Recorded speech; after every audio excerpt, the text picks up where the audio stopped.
الکہف 54 اعوذ باللہ من الشیطان الرجیم وَلَقَدْ صَرَّفْنَا فِي هَذَا الْقُرْآنِ وَلَقَدْ صَرَّفْنَا فِي هَذَا الْقُرْآنِ لِلنَّاسِ مِنْ كُلِّ مَثَلٍ وَكَانَ الْإِنسَانُ أَكْثَرَ شَيْءٍ جَدَلًا۔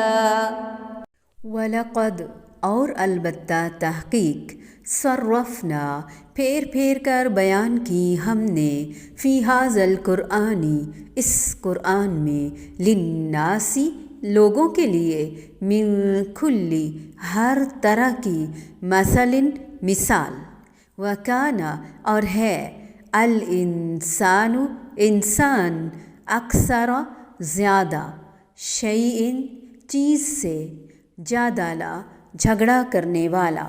ہم نے اس قرآن میں ہر طریقے سے تمام کی تمام مثالیں لوگوں کے لیے بیان کر دی ہیں، لیکن انسان سب سے زیادہ جھگڑالو ہے۔ انسانوں کو حق کا راستہ سمجھانے کے لیے اللہ رب العزت نے قرآن میں ہر طریقہ استعمال فرمایا۔ واعظ و نصیحت، تذکیر، امثال، واقعات، دلائل، براہین، اس کے علاوہ بار بار اور مختلف انداز سے بھی بیان کیا، لیکن انسان چونکہ سخت جھگڑالو ہے اس لیے واعظ و نصیحت کا اس پر اثر ہوتا ہے اور نہ ہی دلائل اور براہین اس کے لیے کارگر ثابت ہوتے ہیں۔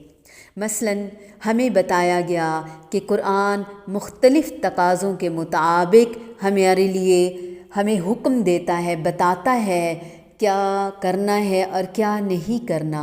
اسلام کی دعوت پہنچانے کے لیے امراء، غرباء، مساکین جو ایک دوسرے کے ساتھ بیٹھنا پسند نہیں کرتے، الگ الگ بتا دیا۔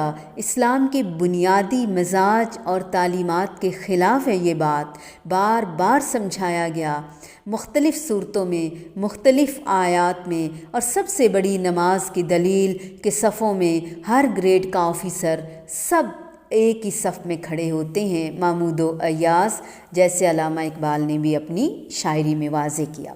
ایک ہی صف میں کھڑے ہو گئے محمود و ایاز۔ آقا اور غلام کا فرق مٹا دیا گیا، صاحب اور ڈرائیور، مالی، چوکیدار، بیگم صاحبہ، خادمہ، اسلام آباد کے بڑے بڑے سیکٹرز، ڈیفنس، ہاؤسنگ سوسائٹیز، یہ فرق دنیا کفر کے متکبرانہ طرز بود و باش کا آج نتیجہ ہم بھگت رہے ہیں۔ جاہلیت کا فخر، غرور، یہ سب مٹی میں مل جانے والی چیزیں ہیں۔ نبی کریم صلی اللہ علیہ وآلہ وسلم نے خطبہ حج میں اپنے آخری خطبے میں کیا فرمایا؟ ان تمام دنیاوی تکبر کو، غرور کو قدموں کے نیچے پامال کر دیا۔ اسے ہم از سر نو کیسے زندہ کر سکتے ہیں؟ اسی طرح سورۃ عبس میں، سورۃ الانعام میں یہ فرق مٹانے کی تاکید کی گئی۔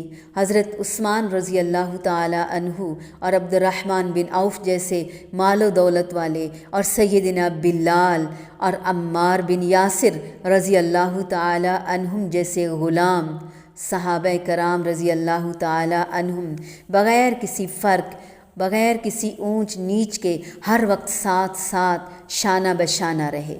یہ تکبر، چال چلن، روایات، رعایت، یہ ہم کون ہوتے ہیں بنانے والے؟ یہ اللہ کی شان ہے۔ پھر طویل کہانیاں بھی بیان کی گئیں، مختصر کہانیاں بھی بیان کی گئیں۔ دو ہمسایوں کی کہانی، مال و دولت پر فخر جتلانے کی کہانی، اللہ کو بھلا کر آخرت پہ شک کرنے والی کہانی۔ ڈر یہ لگتا ہے کہ ہم بھی معاشرے میں یہ رجحان آج اکثر پا رہے ہیں۔ امراء یہ سمجھنے لگتے ہیں کہ کسی خاص مٹی سے وہ بنے ہوئے ہیں، وہ اونچے درجے کے ہیں، جنہیں نعمتیں ہمیشہ حاصل رہیں گی، یہ ان کا خصوصی استحقاق ہے۔ ایسا نہیں ہے، ایسا نہیں ہے، ایسا بالکل نہیں ہے۔ سوچنا ہوگا یہ دنیا فانی، یہ مال، یہ اولاد، یہ سب فنا ہونے والی چیزیں ہیں۔ اگر مجھے رب کے حضور پلٹایا گیا تو ضرور پوچھا جاؤں گا میں، اور یہ دنیا کی شان بان آن ادھر ہی رہ جائے گی۔ ہمیں کوئی تکبر نہیں کرنا چاہیے، تکبر میں ہی ہم مارے جاتے ہیں۔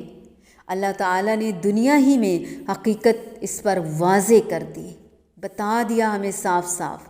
نعمتوں پہ شکر بجا لانا ہے، اترانا نہیں ہے، عجز اور انکساری اختیار کرنی ہے، اللہ تعالیٰ کی حمد و ثنا کرنی ہے۔ اندھا دھند اور یہ مادہ پرستی اور اس کی اندھا دھند تقلید کو چھوڑ کر قرآن اور حدیث کی طرف۔ یہ تہذیب، یہ تمدن، یہ ہمارے بنائے ہوئے رسائے ہوئے ڈھونگ، یہ ساری کہانیاں ہمیں کیا بتا رہی ہیں؟ باقی رہ جانے والی تو صرف نیکیاں ہیں۔ آخرت کے دن اعمال نامے ہمارے سامنے آ جائیں گے، چھوٹے اور بڑے، پھر مطیع اور فرما بردار اور نافرمان فرق واضح ہو جائے گا کہ ابلیس کون ہے، شیطان کون ہے، حزب الشیطان میں کون ہے اور حزب الرحمن کون ہے، حزب اللہ کون ہے۔ مثال سے اصل میں بات بہت اچھی سمجھ آتی ہے۔ میتھمیٹکس کی ایک ٹیچر نے مجھے بتایا کہ میں اس طرح سے مثال سمجھاتی ہوں کہ بچے بس میتھمیٹکس کے سمز کرتے چلے جاتے ہیں اور بالکل پریکٹیکل مثالیں کرتے ہیں۔ ہم کیوں پریکٹیکل نہیں ہو رہے اور قرآن کو سمجھ نہیں رہے؟ اللہ تعالیٰ نے ایک نہیں کئی ایک مثالیں بیان فرمائیں دنیا کی زندگی کی، آخرت پر ایمان لانے کی، مسکین اور ایمان نہ رکھنے والوں کی، دو باغوں کی مثال۔ اس کے علاوہ باقی صورتوں میں آپ دیکھیں کئی ایک دلیلیں، کئی ایک طریقے، کئی ایک مثالیں ہمیں سمجھانے کے لیے بار بار۔ مچھر کی مثال، مکھی کی مثال، چیونٹی کی مثال، گدھے کی مثال، مکڑی کی مثال۔ اللہ رب العزت مختار کل ہیں، مختار کل ہیں، خالق ہیں۔ مخلوق کے بے اختیار ہونے کے لیے ہمیں صاف صاف بتا دیا گیا۔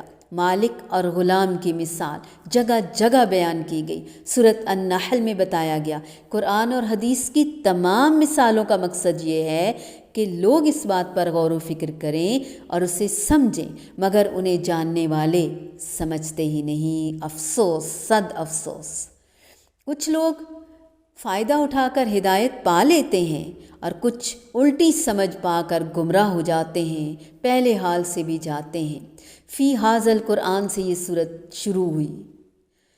بنی اسرائیل، الکاف، ہر صورت اور اس کا آغاز اور اس کا اختتام اور اس کا درمیان ہمیں بار بار بتایا جاتا ہے کہ صورت کے ابتدا میں قرآن کے ذکر سے کیا بات واضح کی جا رہی ہے، کیا وصف، کیا خوبی بیان کی جا رہی ہے۔ بنی اسرائیل میں للناس پہلے سے موجود ہے، کیونکہ اس صورت کا بنیادی مضمون الناس ہے، لوگوں کے اعمال کی طرف توجہ ہے، جو فی الحقیقت الناس لوگ ہیں۔ لوگوں سے ہی ہم نے اس کو چھپایا ہوا ہے، لوگوں تک ہی ہم اس کو پہنچا نہیں رہے، جس میں تقویٰ ہے، احسان ہے، یہ قرآن ہے۔ وَكَانَ الْإِنسَانُ أَكْثَرَ شَيْءٍ جَدَلًا، جو چیزیں جھگڑا کر سکتی ہیں، انسان ان میں سب سے زیادہ جھگڑنے والا ہے، جھگڑوں میں الجھتا رہتا ہے، تعمیری کام سائڈ پہ رہ جاتے ہیں، خواہ مخواہ حیل و حجت کیے چلا جاتا ہے، حق بات کی طرف آتا ہی نہیں، مان کے ہی نہیں دیتا۔ قرآن میں جا بجا ہمارے نبی صلی اللہ علیہ وآلہ وسلم اور دیگر انبیاء کرام علیہم السلام کے ساتھ کفار کے جھگڑے بھی ہمیں بتائے گئے۔ جھگڑے کی ایک مثال انشاءاللہ ہم سورۃ زخرف میں آیت نمبر 57 اور 58 میں بھی پڑھیں گے اور جانیں گے، سمجھیں گے، اس نیت سے کہ ہمیں عبرت حاصل ہو، ہمیں سبق حاصل ہو، ہمارا عمل بدل جائے انشاءاللہ۔ وَلَقَدْ صَرَّفْنَا فِي